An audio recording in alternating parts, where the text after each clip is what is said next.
Oi, pessoal. Boa tarde. Todos bem? Tranquilo? Sejam todos bem-vindos ao Centro Espírita Obreiros do Senhor. Essa é a tarefa da Escola de Paz Eurípides Barçanufo. A Escola de Paz que tem como principal objetivo educar-se para educar, que a gente possa estar vindo aqui em busca de crescer a nossa bagagem moral, espiritual, conseguir passar adiante, né, aos nossos pequenos e a todos que convivemos.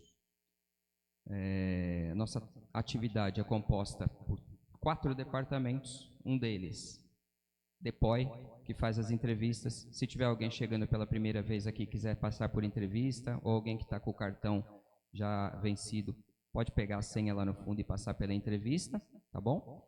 O DIGE, que é o Departamento de Infância e Juventude, que cuida dos nossos pequenos aqui em cima, os evangelizadores, né? Vão passar a evangelização para os nossos pequenos. Assistência espiritual propriamente dita, que é feita ali do lado após a nossa palestra, e o DEPAIS, que é a nossa escola de paz. Sejam todos muito bem-vindos. Vamos então, serenando os nossos corações, nos preparando para essa tarde, sentindo a harmonia gostosa que já se faz presente nesse ambiente, agradecendo ao Pai Maior, agradecendo a equipe espiritual bendita que está aqui conosco, já estão aqui há muito tempo, preparando esse ambiente para nós. Vamos agradecer ao nosso mentor espiritual querido, que nos acompanhou desde os nossos lares até aqui. E vamos pedir a eles, convidá-los, para que eles possam estar conosco durante toda essa tarde, para que eles possam nos intuir, abrindo as nossas mentes, os nossos corações, para que possamos sair daqui revigorados, melhores do que quando aqui chegamos. Muito obrigado, Pai, muito obrigado, Mestre, por essa oportunidade. Fica conosco hoje e sempre, que assim seja, graças a Deus. Sem mais delongas, vamos passar a palavra à nossa expositora da tarde, a Marina Golim.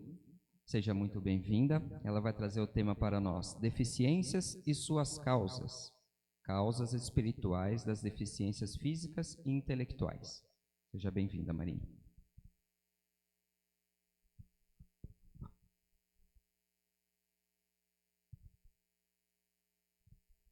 Boa tarde. Primeiramente, quero agradecer novamente pelo convite a Stephanie, ao Itar, a presidente da casa, a Cidinha, que me acolheu com tanto carinho, e também agradecer a presença de todos. Hoje, o tema Causas Espirituais das Deficiências Físicas e Intelectuais. Toda a palestra é embasada nesse livro que eu psicografei, tá? De autoria do meu mentor, Dr. Marcos Stavali, tá? Que é um médico, foi um médico em sua última encarnação. O Dr. Marcos, ele assumiu esse nome no plano espiritual, esse livro aqui, tá? E foi com esse nome que ele se apresentou para mim como meu mentor. O Dr. Marcos, em sua última encarnação, ele se formou na Faculdade de Medicina da USP, tá? Em 1919. Ele realizou residência em neurologia clínica, tornou-se docente e pesquisador na mesma instituição. Aos 40 anos, envolveu-se com a doutrina espírita e o postulado da caridade. Faleceu em 1952. Atualmente, é responsável por coordenar os serviços de saúde prestados numa das cidades espirituais localizadas no estado de São Paulo, denominada Além Leste. Dentre inúmeras responsabilidades, ele se dispôs a elaborar uma sequência de livros que contribuirão para esclarecer os mecanismos espirituais geradores de doenças materiais. Esse primeiro volume é voltado para a compreensão das deficiências físicas e intelectuais, que muitas vezes nos levam a questionar a justiça divina. No entanto, as leis divinas ou naturais que regem nossas vidas nada mais são que princípios físicos, porém de manifestação tão sutil que são imperceptíveis e incompreensíveis ao olhar humano e se manifestam de maneira automática. A linguagem do livro é de fácil acesso e busca incitar na alma humana a certeza de que a providência divina é uma dádiva de bondade, que não há injustiças e sempre trará bons frutos a todos que vivenciam quadros de limitação física ou intelectual temporários. A primeira parte do livro aborda as deficiências físicas. Iniciarei explanando os mecanismos gerais causadores das deficiências físicas, que também possibilitam que compreendamos como o princípio de ação e reação rege nossas vidas em todos os âmbitos. Para tal, é necessário conhecermos a relação entre espírito e perispírito. O espírito, criação em processo constante de evolução, é constituído de matéria etérea, não tendo assim uma forma específica. As leis de evolução do espírito implicam nas múltiplas reencarnações. E para que a reencarnação seja possível, o espírito necessita conectar-se ao corpo físico. E essa conexão só é possível via anatomia e fisiologia perispiritual. Dessa forma, fica claro que a composição do perispírito está entre a matéria densa do corpo físico e a emanação sutil do espírito, sendo influenciado por ambos. O perispírito é constituído por 7 camadas de natureza química e física diferenciadas. A camada perispiritual mais externa é praticamente a continuidade do espírito, denominada aura energética. É necessária para a conexão permanente e indissolúvel entre espírito e perispírito. A segunda camada, denominada matriz vital, capta a energia cósmica universal, que garante a vitalidade do espírito e possibilita que este dê vida ao corpo físico. A terceira, denominada matriz operacional, carrega as emanações de todos os pensamentos e emoções do espírito, transformando-as em vibrações energéticas. A quarta camada constitui o arquivo universal, no qual ficam registradas todas as ações e intenções do espírito ao longo das sucessivas reencarnações. A posterior, a quinta, funciona como um processador que incessantemente analisa e faz um balanço de nossos méritos e débitos. O seu funcionamento é constante e automático. Os resultados emanam energias, vibrações físicas que atraem espíritos afins e situações necessárias para a nossa evolução. Na sexta camada, os resultados obtidos pela quinta vão assumindo formas, gerando a aparência do perispírito, que, numa nova encarnação, servirá de molde para o corpo físico. Assim, a sétima camada só assume seu papel no momento da confecção do molde do corpo físico para a próxima encarnação. Dessa forma, evidencia-se que todas as emanações do espírito são transformadas em vibrações materiais. As nossas atitudes são carregadas energeticamente por fluidos magnéticos intencionais e agem no nosso perispírito. E como esses fluidos, ao interagirem com nossos semelhantes, geram energias emanadas por suas consequências, os efeitos em nosso perispírito são resultantes do somatório, das intenções das nossas atitudes e de suas consequências, computadas pela quinta camada perispiritual. Com as informações da quinta camada, antes que uma encarnação se dê, uma equipe de espíritos de evolução inconcebível à natureza humana elabora o plano evolutivo reencarnacional. Esse plano é um roteiro geral de situações pilares necessárias para a nossa evolução, principalmente os níveis de saúde física, psíquica e intelectual, incluindo a elaboração do projeto do corpo físico. Claro que o homem, sendo dotado do direito inalienável do livre-arbítrio, pode modificar parcialmente esse plano. Parte fundamental da elaboração do plano evolutivo é o estabelecimento dos moldes do novo corpo físico, ou seja, a transmutação dos princípios energéticos do espírito para determinar as características da matéria. O princípio do molde do corpo físico é a formação do que denominamos de cromatina-mãe, que é a matriz celular energética que transcreverá todo o futuro DNA e consequente roteiro para o estabelecimento dos 23 pares de cromossomos que gerarão o futuro ser humano. Nessa cromatina, já está determinada toda a saúde daquela encarnação, desde o nascimento quanto as doenças passíveis de evoluírem ao longo da vida. Não há erros na criação do corpo físico. Mesmo as más formações congênitas, ou seja, as que estão presentes ao nascimento, já estão programadas. Bem, mas o que gera então essas más formações? Os espíritos que necessitam da materialização dessas deficiências são aqueles que já as carregam em seu perispírito. E só a materialização é capaz de transformar o perispírito após o desencarne. Assim, só a encarnação tem o poder de dar nova forma ao perispírito, que também foi deformado durante as vidas físicas. Sim, um conceito essencial que deve ficar em nossa mente é que o homem, enquanto espírito encarnado, pode ir modificando a sua estrutura perispiritual. Toda geração de energia, quer seja por criação de pensamentos ou atitudes, emite ondas energéticas vibracionais com frequências de transmissão específicas e com potencial transformador da constituição semimaterial do perispírito.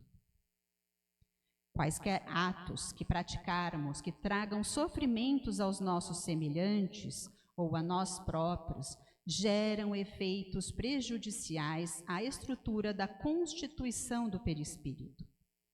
Sempre que pensarmos nas causas das deficiências físicas, devemos entender que houve emprego direto do corpo e de seus movimentos na geração de mazelas.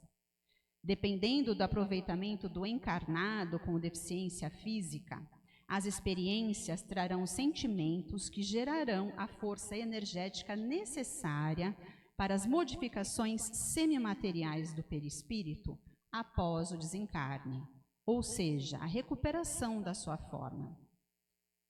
Assim, não deveríamos ficar penalizados perante esses quadros, e sim agradecer a chance de reconstrução do veículo de evolução espiritual.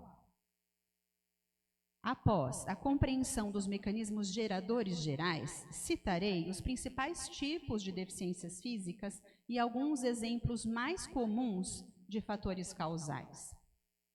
É essencial ressaltar que as possibilidades de causas são inúmeras, sendo impossível abordar todas. Nos casos das deficiências de formações dos membros, nos quais partes ou a totalidade de braços e ou pernas não foram formadas, houve o emprego direto do movimento no prejuízo ao próximo, porém não premeditado, fato que preservou a integridade do sistema nervoso. Geralmente, são espíritos rudes e violentos ainda, com muita dificuldade em estabelecer relações de afeto. A deficiência serve como um fator limitante para a violência e agressividade. Obrigatoriamente, então, o espírito vivenciará experiências de dependência e possivelmente de carinho.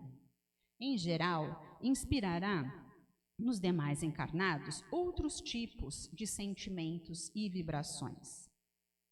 E, se vibrações de sofrimentos causados por nós têm o poder de deturpação da forma perispiritual, as emanações de carinho e amor para conosco têm o poder de gerar energia reconstrutora do perispírito.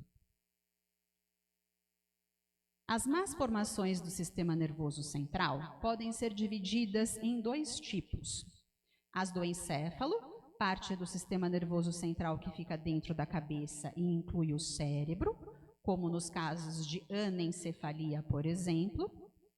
E as da medula espinal, parte do sistema nervoso central que fica dentro da coluna vertebral, como nos casos de mielomeningocele, por exemplo. Em ambas, o uso de movimentos para agressão foi intencional. As medulares são de menor gravidade e mais facilmente reversíveis. Porém, nas encefálicas houve premeditação e planejamento prévio das agressões. Nos quadros de paralisia cerebral, em que a lesão encefálica foi adquirida no início da vida material, gerando prejuízo aos movimentos, o perispírito ainda não traz uma deformação em sua estrutura, mas traz consigo um arsenal energético com potencial para tal. Mas, por que então essas atitudes não teriam conseguido emanar ondas deformantes? Bem, nesses casos estamos tratando de uma classe de espíritos diferente dos anteriores aqui mencionados. Trata-se de espíritos em gerais mais antigos, moralmente, ao mesmo tempo em que têm capacidade de criar sofrimento alheio, também possuem grande capacidade de amar, porém apenas algumas pessoas. A computação constante dos atos, na quinta camada perispiritual, resultou em um saldo negativo nesses quadros. No entanto, nos quadros em que a criança apresentou uma lesão encefálica mais tardiamente, devido a tumores ou traumatismo crânioencefálico, por exemplo, evoluindo com sequelas, prejuízos dos movimentos, em geral, os familiares também necessitam aprender a valorizar a saúde e, acima de tudo, a vida. Essas crianças tiveram a chance de vivenciar a normalidade previamente, possibilitando a comparação constante do que é viver com e sem limitações. Geralmente, essa vivência traz como consequência a valorização de todos os simples movimentos. Quando a deficiência se manifesta na vida adulta, devido a acidentes vasculares cerebrais, os AVCs, a lesões na medula também, por exemplo, há um aspecto comum nas diversas formas de manifestação. É que a classe de espíritos é diferenciada em relação às capacidades intelectuais. São espíritos que a sabedoria divina poderia empregar de maneira mais produtiva, tanto individual quanto coletivamente. O saldo das atitudes positivas, até então, era maior, e por isso foi dada a chance de normalidade física. Dependendo do emprego das suas capacidades ao longo da encarnação, o espírito pode bloquear o desenvolvimento patológico programado na cromatina-mãe, ou ainda mesmo amenizar o grau de disfunção motora. Nas doenças degenerativas, como nas distrofias musculares, na esclerose lateral amiotrófica, por exemplo, nas quais ocorre a perda de movimento gradativamente, os acometidos, com frequência, participaram de atos em prejuízos de encarnados enquanto na espiritualidade. Estamos tratando, em geral, de consequências de processos obsessivos. No caso de escolhas, geralmente, o espírito opta por encarnar com essas manifestações patológicas como alternativa para diminuir em extensão as experiências dolorosas nas reencarnações. É uma possibilidade de abreviar a duração de experiências dolorosas pela sua intensificação. Como todos os tipos de deficiências físicas consistem em materialização de disfunções perispirituais, é essencial o tratamento do corpo físico para a reconstrução do perispírito. As mudanças gradativas na conformação do corpo físico vão moldando também a estrutura perispiritual. A terapia física é capaz de transformar os neurônios e de recuperar os movimentos, que primeiramente precisam ser recuperados na vida física, para depois poderem transformar o perispírito. Entretanto, deve-se frisar que a recuperação final e definitiva dos moldes perispirituais só ocorre após o desencarne e continuidade do processo de reabilitação nos hospitais centros de reabilitação física e espirituais. Os deficientes físicos, ao retornarem ao plano espiritual, permanecem por tempo variável desacordados em tratamento energético nas câmaras vitais. Nessas câmaras, as modificações sistêmicas materiais, especialmente do sistema nervoso, são captadas por sensores. E após essa captação, a energia vital é emanada ao corpo perispiritual. Grande parte do tratamento no plano espiritual se dá com a utilização de aparelhos emissores de ondas eletromagnéticas, que se assemelham à forma de microcomputadores que conhecemos no momento. O sucesso de todo esse processo de reabilitação depende de inúmeros fatores. Porém, os méritos angariados com as modificações comportamentais durante a vida física e a colaboração no tratamento são os de maior peso. Para finalizar a parte que aborda as deficiências físicas, exporei algumas considerações para refletirmos. Primeiramente, a deficiência física jamais deve ser vista como castigo, e sim como possibilidade de reconstrução íntima, desde as composições mais densas do perispírito. É fundamental que não criemos em nossa mente a ideia de que aqueles que nascem sem deficiências físicas são superiores. Na maior parte das vezes, não o são, pois, em geral, os habitantes da Terra não diferem demasiadamente na escala evolutiva. Tudo depende do histórico e das situações vivenciadas por cada um de nós. Talvez, até o presente momento, tenhamos um saldo positivo de nossas atitudes na quinta camada. Ou a providência divina esteja nos dando uma chance de empregarmos nossas capacidades de maneira mais produtiva. Por fim, essas explanações trazem uma mensagem de inestimável valor aos não deficientes físicos nessa vida. Um importante passo para a manutenção da forma perispiritual é a valorização da vida e da normalidade física, e não deixar que pequenas desilusões nos façam esquecer isso. Valorizemos nossos movimentos e os utilizemos para o bem do próximo. Essa é a receita do sucesso. Agora, falarei um pouco sobre a gênese das deficiências intelectuais, que é a segunda parte do livro. Não diferentemente das deficiências físicas, as possibilidades causais das intelectuais são inúmeras. Dessa forma, serão abordados apenas os mecanismos causadores mais comuns, servindo assim como um roteiro básico para a compreensão das finalidades divinas em tais casos. Aqui é primordial reafirmar o conceito de que Deus, nosso Pai, soberano e justo, criou as leis naturais que efetivam a premissa divina de ação e reação e regem o universo e os nossos destinos. Ele jamais se ocupa em ditar os acontecimentos de nossas vidas, quer sejam felizes ou não. Assim, encarnar com deficiência intelectual significa uma oportunidade abençoada de recomposição do corpo mental do perispírito. Somente a materialização do desajuste energético da mente possibilitará a recuperação dos níveis de saúde do encéfalo perispiritual. Uma vez que todas as áreas encefálicas do ser humano contribuem em maior ou menor grau para o desempenho das funções intelectuais. Algumas de maneira inconsciente, outras subconsciente e algumas conscientemente. A região de manifestação da consciência e sabedoria do espírito é o córtex cerebral, no qual reside o nosso livre-arbítrio. As áreas menos conscientes não são menos importantes, pois trazem os registros de nossa personalidade, construída ao longo do tempo e das diversas reencarnações. Nesse contexto, englobamos as áreas do sistema límbico, que consistem em regiões que processam nossas emoções e produzem sentimentos e estados mentais.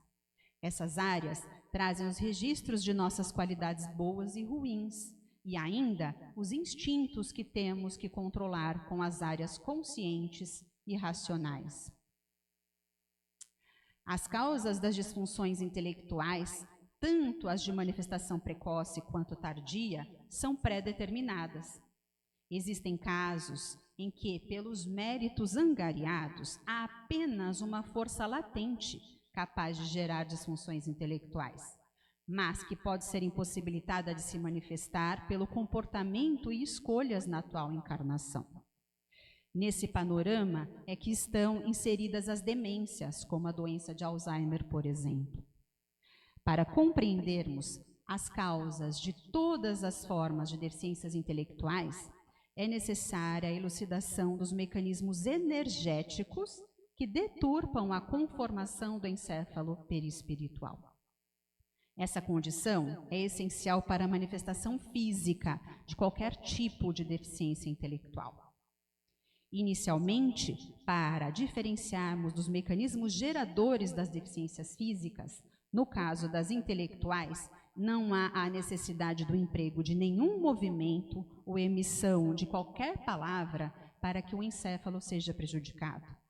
Para tal, necessita-se apenas do poder do pensamento, transformado em desejo de vingança ou mal para outrem. Quanto maior a intensidade desses desejos e o tempo despendido com essa finalidade, maiores serão os efeitos prejudiciais. Um mecanismo comum é a tomada de atitudes egoísticas que prejudicaram indiretamente muitos encarnados. Um exemplo didático e de fácil compreensão é o desvio de dinheiro público para uso individual, como no caso de verbas destinadas a hospitais públicos. Quanto sofrimento não é causado? Mas como seria o mecanismo físico-energético capaz de tamanha destruição do encéfalo perispiritual? Bem, o simples pensamento maldoso, sem qualquer ação, libera substâncias tóxicas que prejudicam a síntese de proteína pelo neurônio. As proteínas constituem o nutriente que possibilita a especialização funcional dos nossos neurônios. Dessa forma, com a persistência dessa intenção ou desejo, os neurônios vão sofrendo prejuízo funcional gradativo. Ou seja, o princípio de qualquer deficiência intelectual é fisiológico-funcional, e os neurônios, funcionando com tais avarias, começam a se autodanificar estruturalmente, fato que explica a maior severidade das deficiências com alterações da forma do encéfalo, ou melhor dizendo, as más formações congênitas. A finalidade de encarnar com deficiência intelectual é a materialização dessas alterações, que possibilitará a reconstrução de um encéfalo perispiritual saudável após o desencarne. Apenas o processo de transformação do encéfalo semimaterial do perispírito em material é que possibilita a transformação dos moldes do perispírito para a próxima encarnação.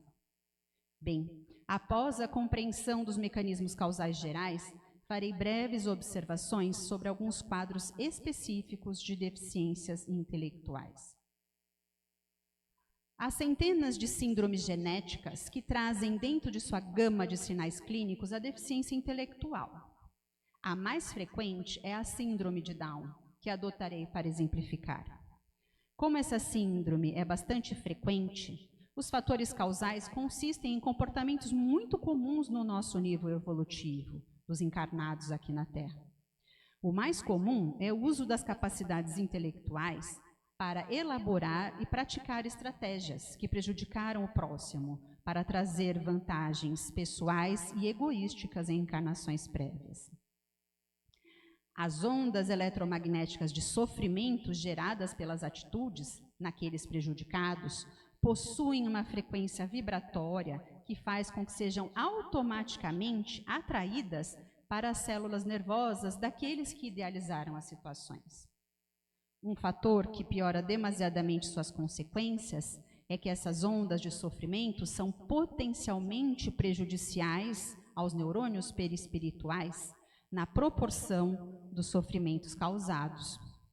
Uma das principais finalidades de encarnar com síndrome de Down, por exemplo, é a chance de vivenciar uma experiência terrena em que a vaidade e o orgulho são impedidos de se manifestarem fisicamente.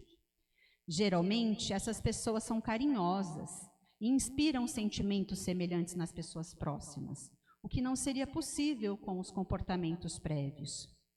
E se ondas eletromagnéticas de dor e sofrimento são potencialmente prejudiciais ao encéfalo perispiritual, as de carinho e amor geram uma força criadora colossal, que será armazenada no perispírito durante a encarnação e após o desencarne será utilizada para a reconstrução da forma.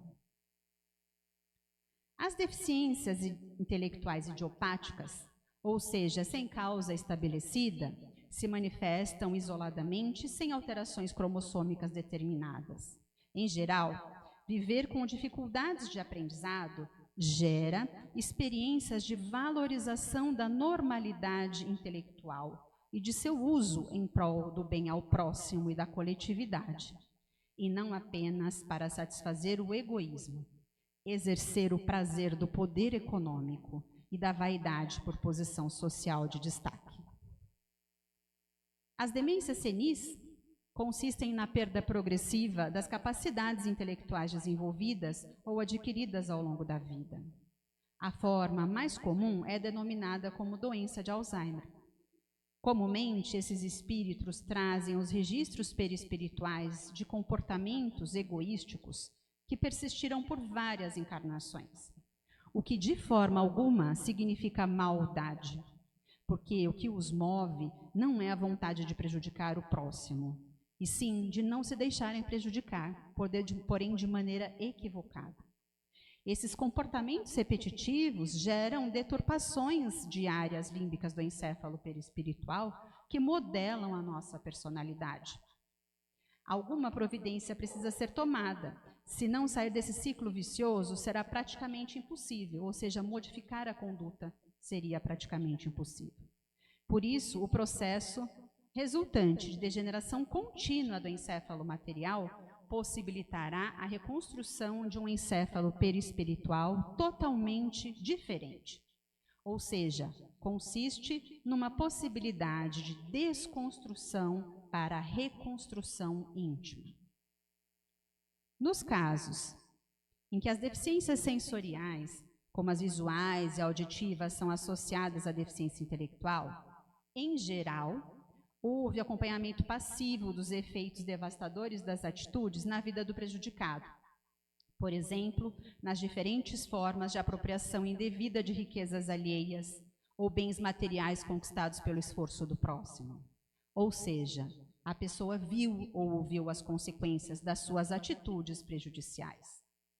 O autor também faz uma breve observação à parte quanto à natureza das deficiências visuais e auditivas que se manifestam de maneira isolada.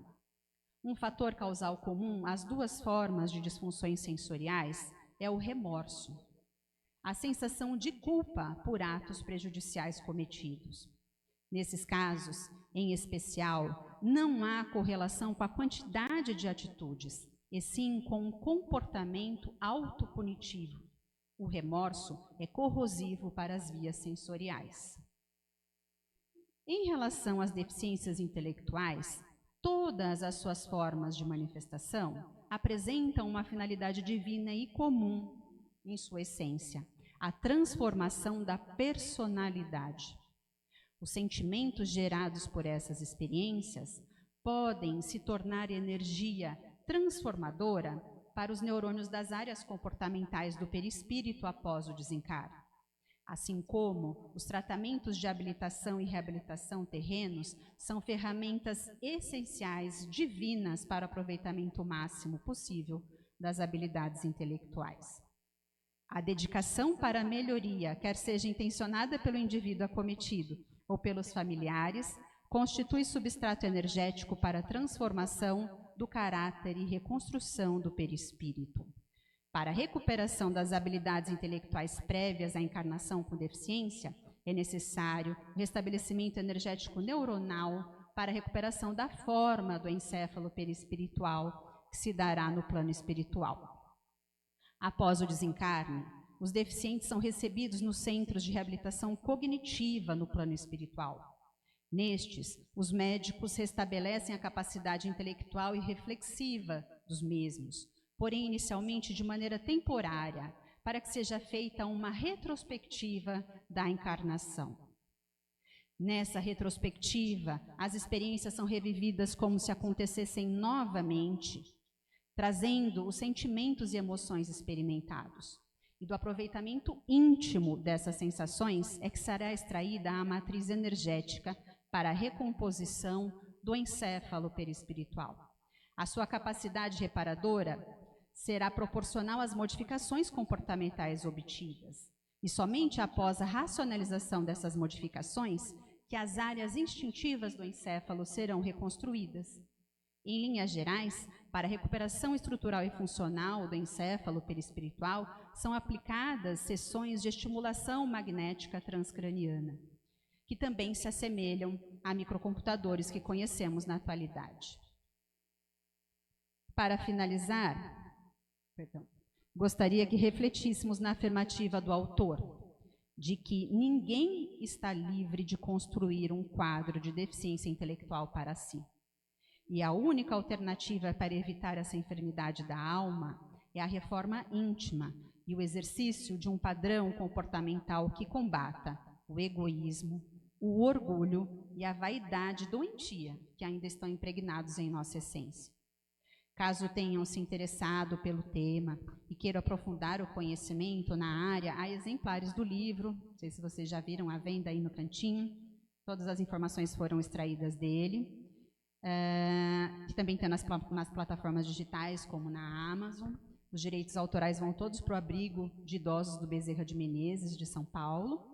E também, se gostaram da palestra e conheçam outras casas espíritas, estou à disposição, tá? Para divulgar, a indiquem. Boa tarde e obrigada pela atenção.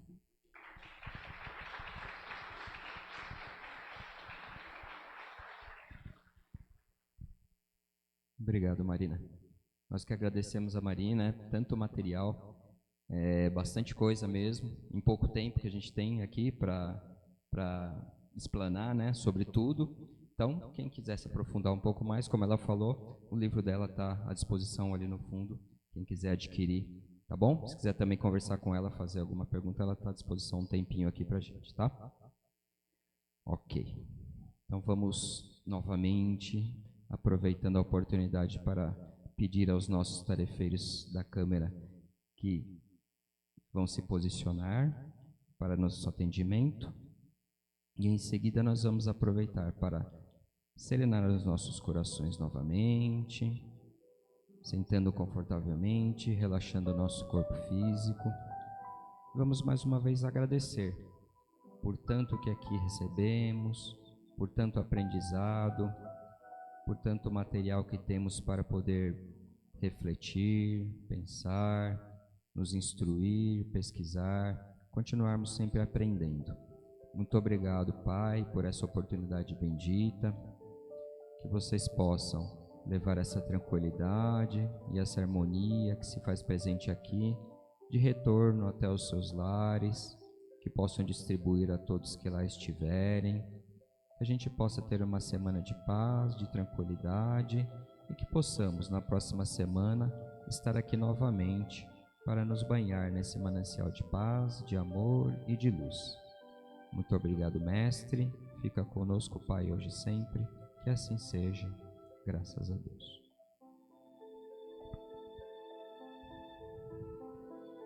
Na próxima semana, aqui na Escola de Paz, teremos o tema Material versus Espiritual. Como criar os filhos espiritualmente em um mundo material. O nosso expositor será o Walter Jubilato. Todos estão convidados. O outro recadinho que nós temos é sobre o nosso churrasco em família, lá na nossa IAN, no dia 6/4, das 12 às 15 horas. Ingresso individual R$ 50, o duplo R$ 90. O ingresso dá direito a um prato de arroz, farofa, enfim, 2 espetinhos, a escolha. Nós teremos espetinho de carne, de linguiça, de frango, vegetariano também, para quem é vegetariano, tá? E quem não puder ficar lá para saborear esse almoço, pode ir lá e levar. Vai ter marmitex também, para quem quiser levar, tá? E também lembramos que aqueles que quiserem colaborar e mesmo assim não possam estar indo lá, né, nem para retirar e nem para ficar, pode sempre estar comprando o convite e estar doando, tá? Para alguém que queira ir, vai estar colaborando com a nossa IAN, com as nossas crianças da mesma forma, tá bom? A venda também está sendo lá na livraria, acho que tem convites à venda. Muito obrigado a todos, uma ótima semana. Vamos aguardar que a gente já vai fazer um encaminhamento para assistência espiritual, tá? Muito obrigado.